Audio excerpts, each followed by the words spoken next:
Hello gamers, Power Word Heal here, and today we're going to be talking to you about how to gear up in Last Epoch. Now the specific examples used in this video are going to be for Ballista Falconer, but the goal here is to make the video kind of broadly applicable to pretty much anything you're going to play in the game, and even other games as well. So the idea is to focus on the process, how we get to the idea of, hey, I should get this first, or hey, I should actually get that first. Rather than just give you the specific details, because some people in the comments of the last video, they were telling me they were starting to build and they're kind of really overwhelmed because they don't know what to get first. I completely get that. This game is sort of interesting in that the progression, like once you get to endgame, especially if you're playing Soul Self-Found, there's kind of so many routes you can go for in terms of like, what do I focus on grabbing first? And it can be a little bit overwhelming. So I'm going to try and give you guys a process that I use, and hopefully it'll be able to be applied to this build as well as other builds. We're going to be using this build as an example, obviously. So I would say that how I like to start this is talking about a concept that I call anchor points. So an anchor point is going to be just an item that you can kind of easily get at a relatively high level, which will be relevant in this game, which I'll elaborate a little bit on. And you use that as kind of the basis to form the rest of your gear around. So to give you an example for another game and how it contrasts to Last Epoch, think about Path of Exile. In Path of Exile, what my anchor points for a build tend to be are the unique items. So whenever I'm deciding how I'm going to gear a character, even planning out beforehand what I'm going to put on the character, I'll go into Path of Building, and which is like the tool that you use in Path of Exile in order to make the builds. And I'll put the unique items in there, and I'll kind of see what I have. Like, it mostly has to do with kind of like things like life and resistances, because you kind of know your damage, right? You know what items you need to put into the build to get your damage. So you kind of plug these things in, and then you take a look at your resistances. And you're like, okay, so for the other items that aren't unique items, I need this much fire res, I need this much cold res, I need this much life to hit the value of life that I'm comfortable with for the build. And you kind of just go from there, right?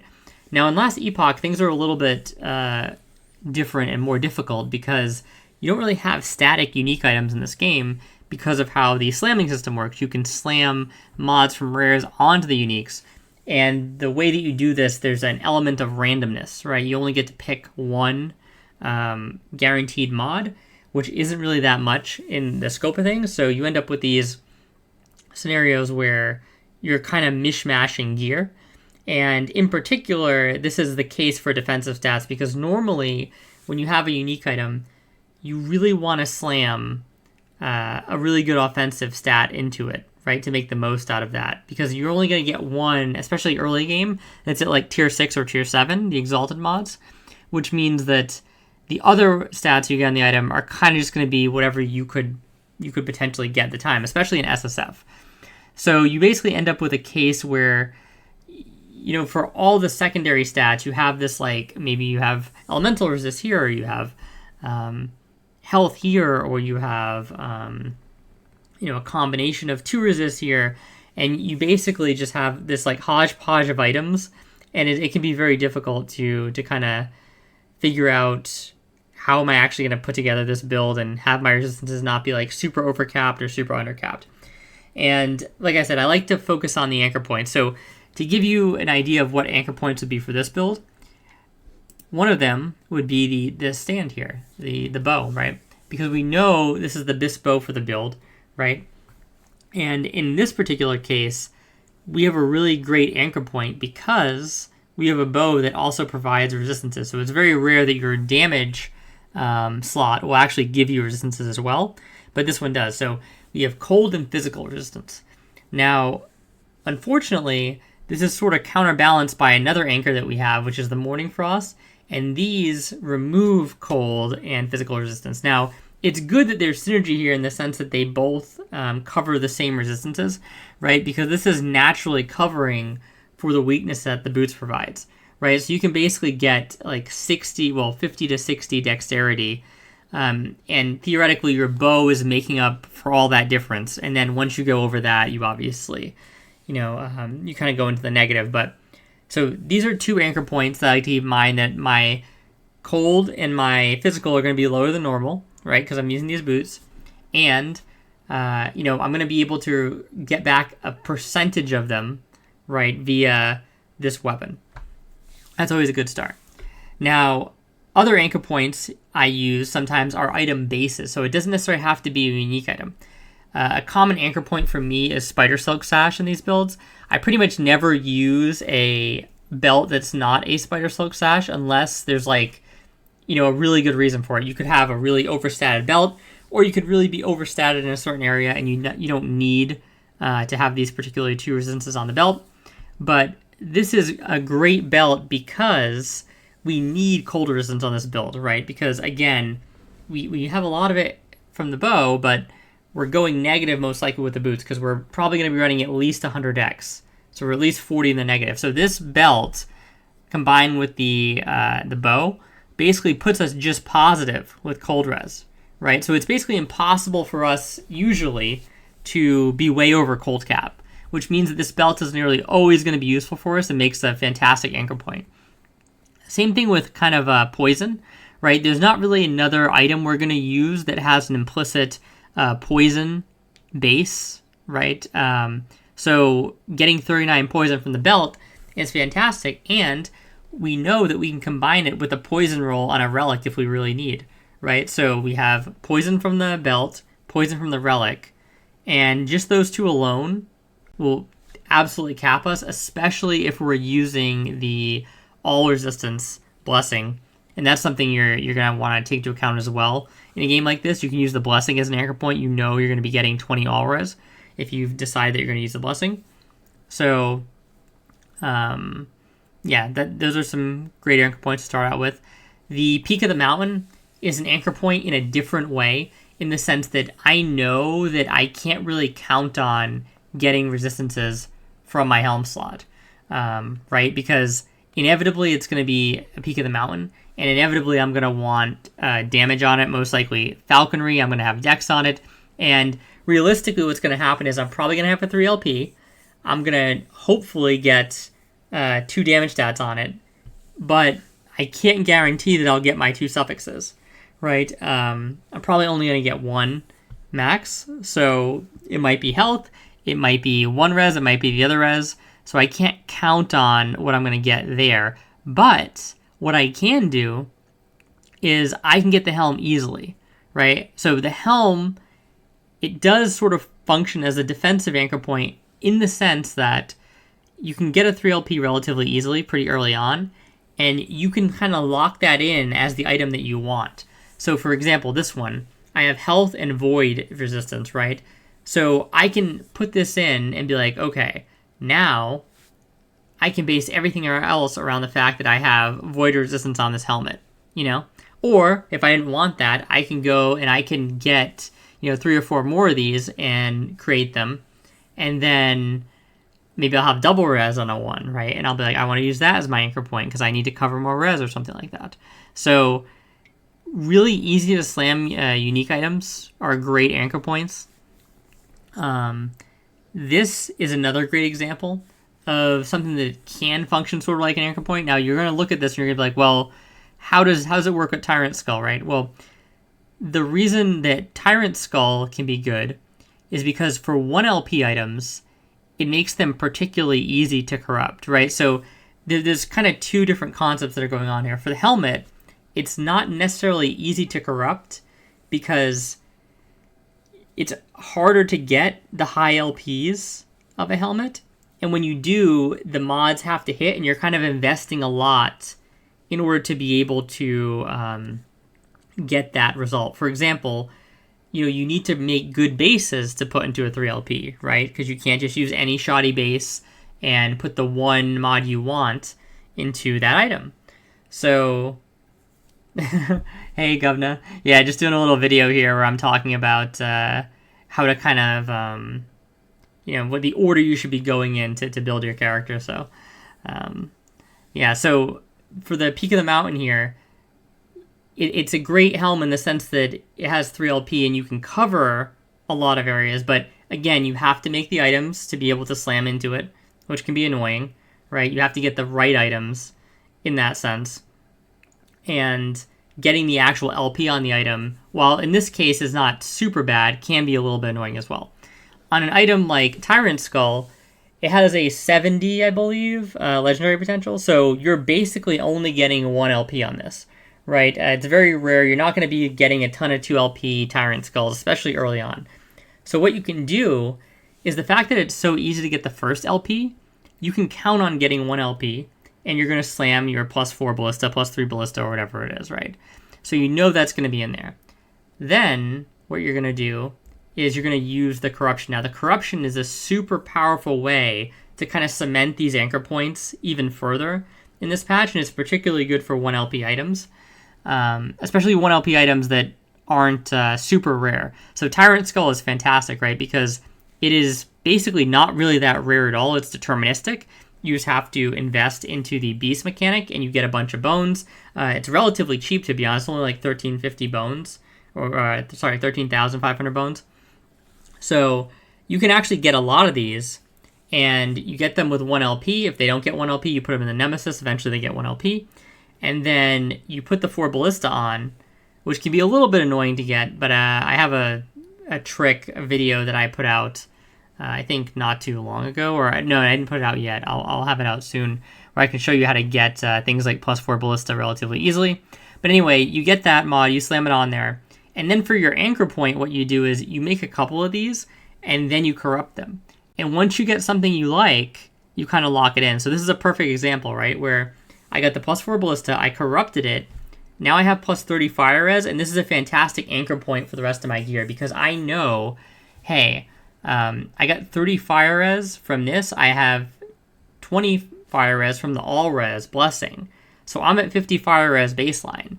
So I don't need to be getting like tons of fire res on my gear, right? And then how you can kind of transition this from these individual anchor items into kind of more complex item sets is when you actually hit really good items.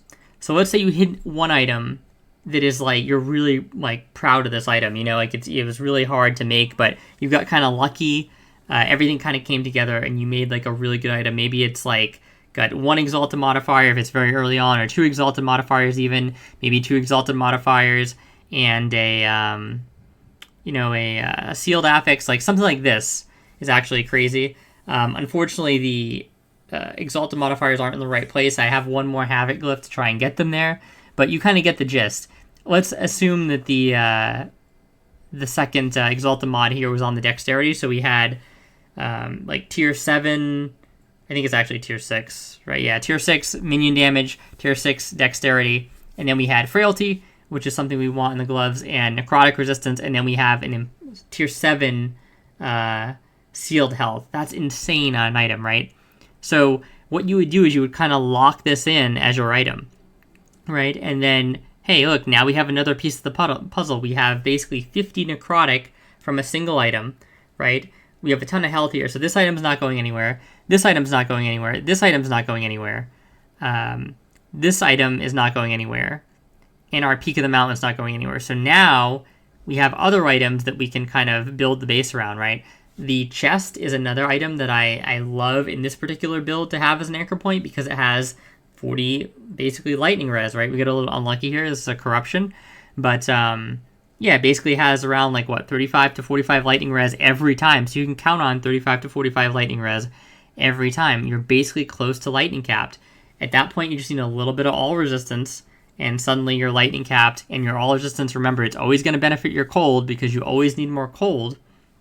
And, we're pretty close to being fire capped as well, right? So a little bit of all res goes a long way on a build like this. And we also get glancing blow. So this is like another really great anchor base that you can kind of use, and you can build off of that, right?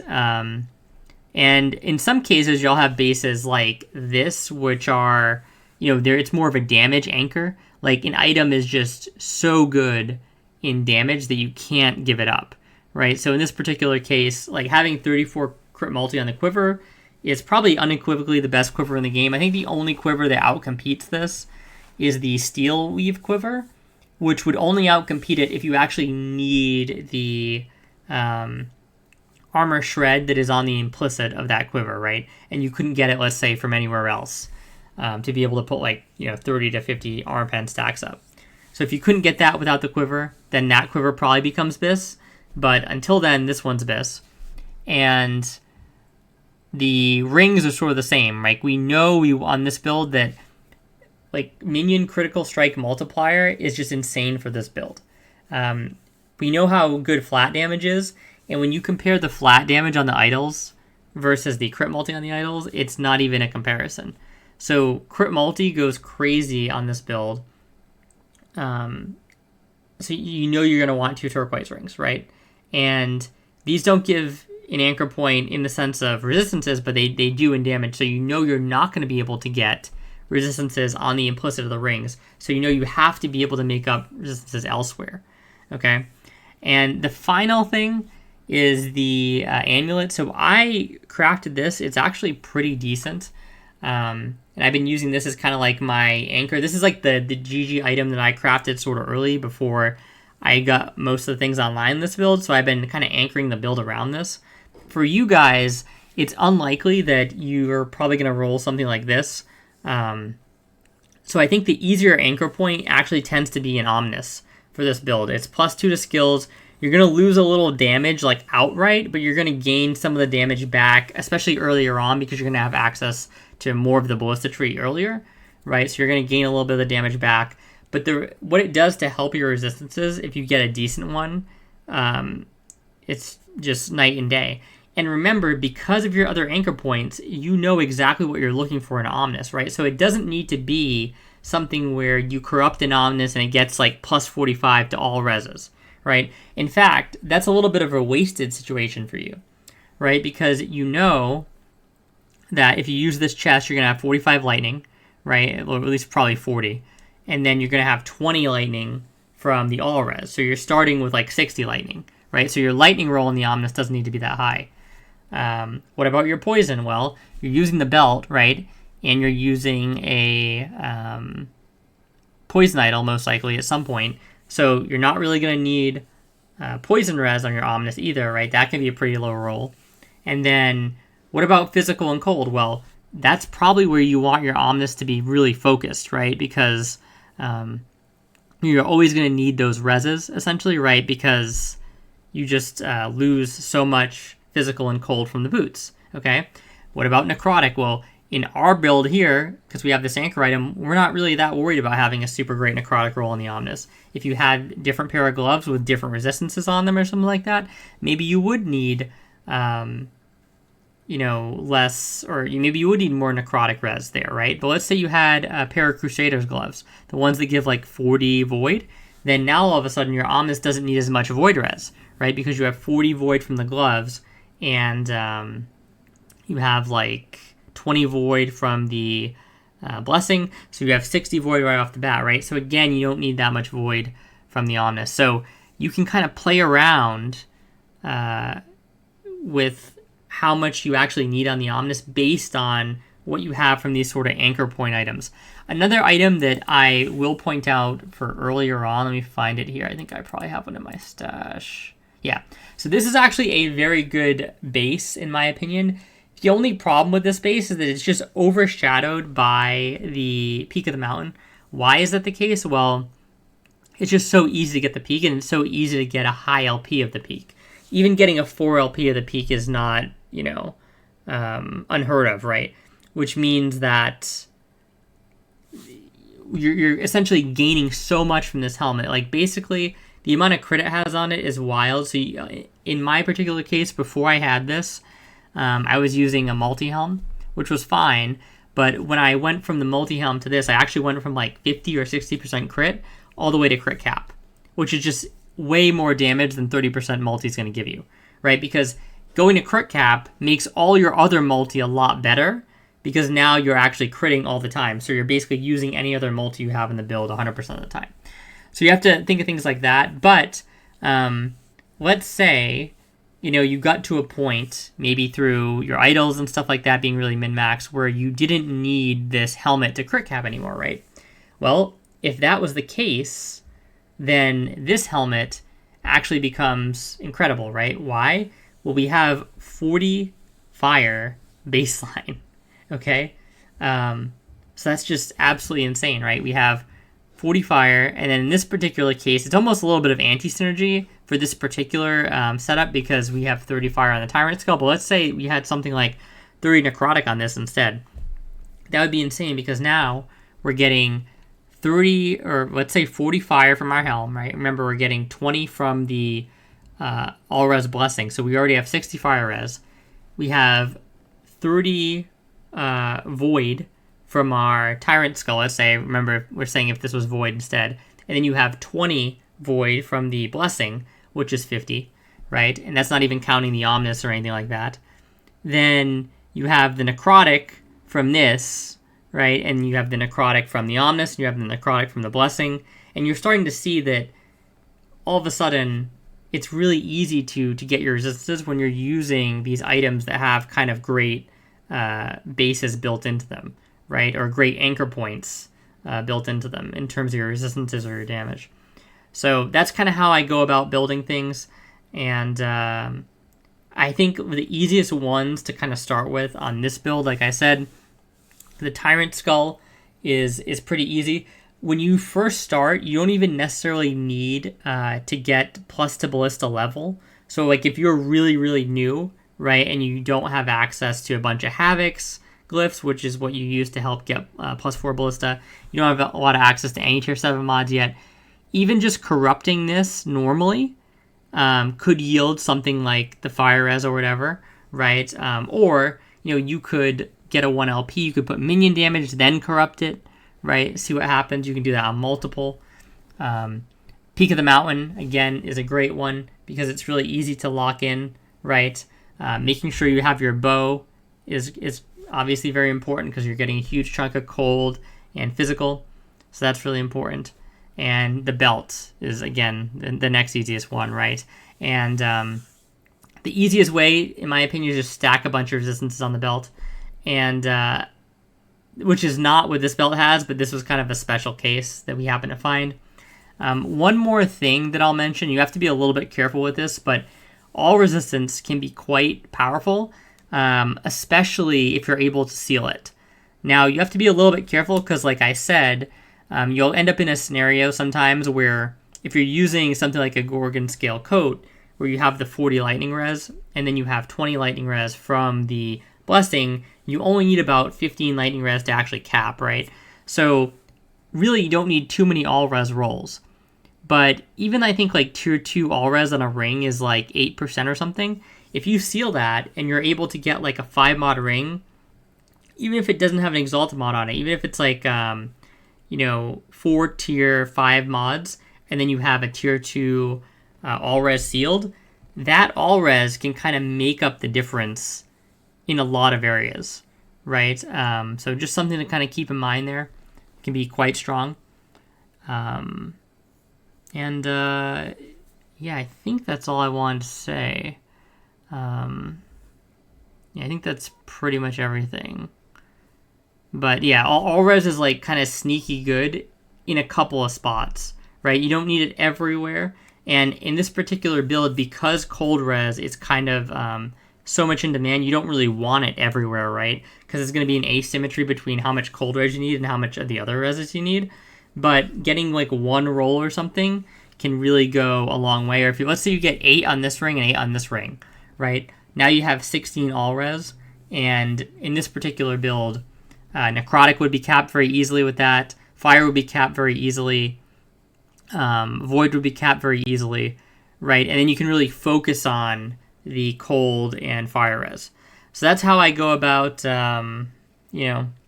focusing which items I'm going to grab next. It basically goes on like what's easiest to get, how if it's a unique, how much LP I can get on it, how available is it to begin with, right? Just to give you an example of something that I think would be really bad to focus on, right, is these Nihilus amulets. So I did my first round of Aberath where I took out Aberath normal. I had like 40-something eyes. I didn't even get that many amulets, unfortunately. But I just let them all pile up. I did like all 40 of them. I got probably like 16 amulets or something. It was a terrible ratio, I think. I don't know what the drop rate is, to be honest, but I don't think I got very good RNG. But the problem is on top of just the RNG of getting something like this, you then run into the problem of it needs to actually be good, right? Because there's so many rolls here that can actually be bad. I ended up corrupting all mine, trying to, hit the jackpot of getting everything maxed. It didn't work.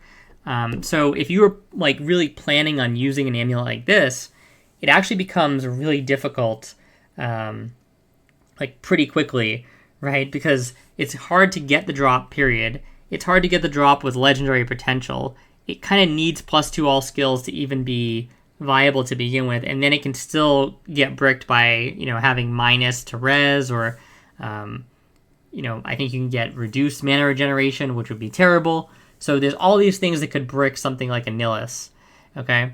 So trying to like focus on this first and have this be your anchor tends to be terrible unless you luck into a really good one, right? Then obviously it becomes a lot easier. That's why I recommend the Omnis as the anchor, because the Omnis, it's not going negative, right? It's always going to have at least positive resistances. And since it got buffed to +2, if you can hit one with +2 and it has just some decent res on it, it's going to be a really great anchor point for nailing down a bunch of the resistances in your build. So thank you guys so much for watching. I hope this helped and kind of provided some insight on what to get first. Like, comment, subscribe if you've enjoyed this and it helped you. And I'll see you guys in the next one. I'm coming back online. Governor, if you're still there, I'm just going to close the stream so I can clip the VOD. So thank you guys again for watching, and I will talk to you later.